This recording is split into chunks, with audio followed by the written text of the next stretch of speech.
तो देश में एक तरफ धर्म के नाम पर हत्या हो रही है, कट्टरपंथी एक सोशल मीडिया पोस्ट पर निर्दोष लोगों की जान ले रहे हैं। वहीं चंद लोग ऐसे भी हैं जो अभिव्यक्ति की आजादी और आर्टिस्टिक लिबर्टी के नाम पर धार्मिक भावनाओं को भड़काने का काम कर रहे हैं। ऐसा ही एक मामला फिल्म निर्माता लीना मणिमेकलई से जुड़ा हुआ है।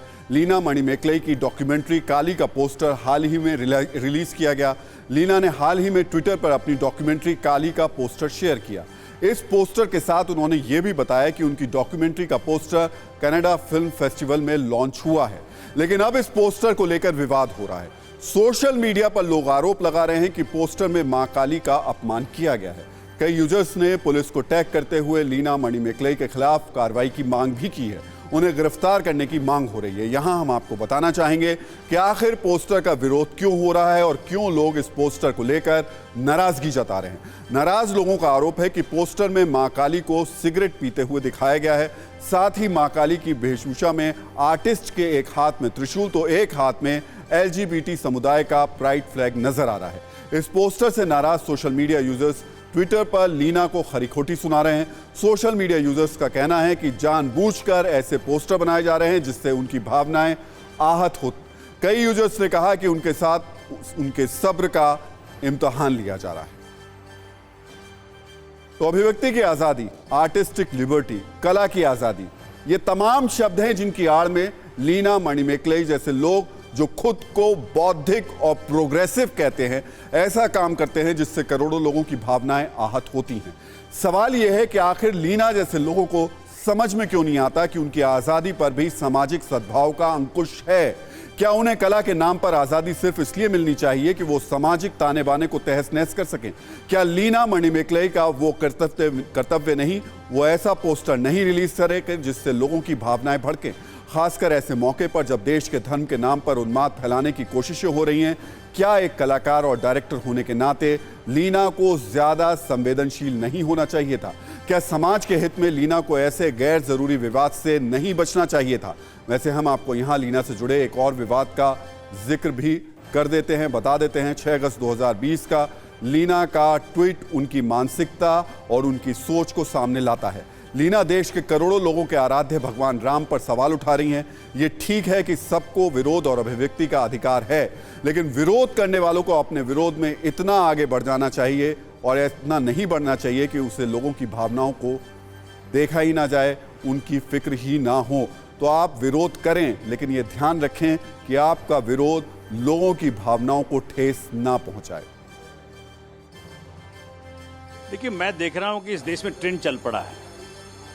संविधान इजाज़त देता है आपको फ्रीडम एक्सप्रेशन का, लेकिन साथ में रिस्ट्रिक्शंस भी हैं उस संविधान के अंदर। तो ऐसी बातें करना, ऐसे डिपिक्ट कराना जिसमें कि किसी की भी आस्था को ठेस पहुंचती है, वो कानूनन परमिटेड नहीं है। आर्टिकल 19(1) में अगर आपको परमिशन है तो आर्टिकल 19(2) में आपको रिस्ट्रिक्शंस भी हैं।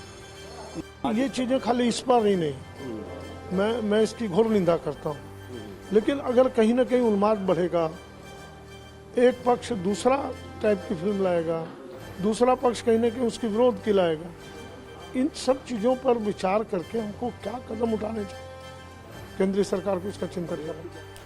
तो इंटरनेट पर लगातार बढ़ते नफरती कंटेंट को रोकने के लिए अब केंद्र सरकार ने तैयारियां भी शुरू कर दी हैं। केंद्र सरकार अब एंटी हेट स्पीच कानून बनाने की तैयारी कर रही है। एंटी हेट स्पीच कानून को लेकर सुप्रीम कोर्ट के निर्देशों, अन्य देशों के कानून और अभिव्यक्ति की आज़ादी के तमाम पहलुओं को ध्यान में रखते हुए कानून का ड्राफ्ट तैयार किया जा रहा है। कानून का ड्राफ्ट तैयार होने के बाद इसे सार्वजनिक साथ राय के लिए पेश किया जाएगा। इस कानून में हेट स्पीच की परिभाषा तय होगी ताकि लोगों को भी ये पता रहे कि जो बात वो बोल या लिख रहे हैं वो कानून के दायरे में आती है या नहीं। कानून का ड्राफ्ट बनाने के लिए सरकार ने प्रवासी भलाई संगठन बनाम भारतीय संघ जैसे कुछ अन्य मामले में सुप्रीम कोर्ट की टिप्पणियों को आधार बनाया है।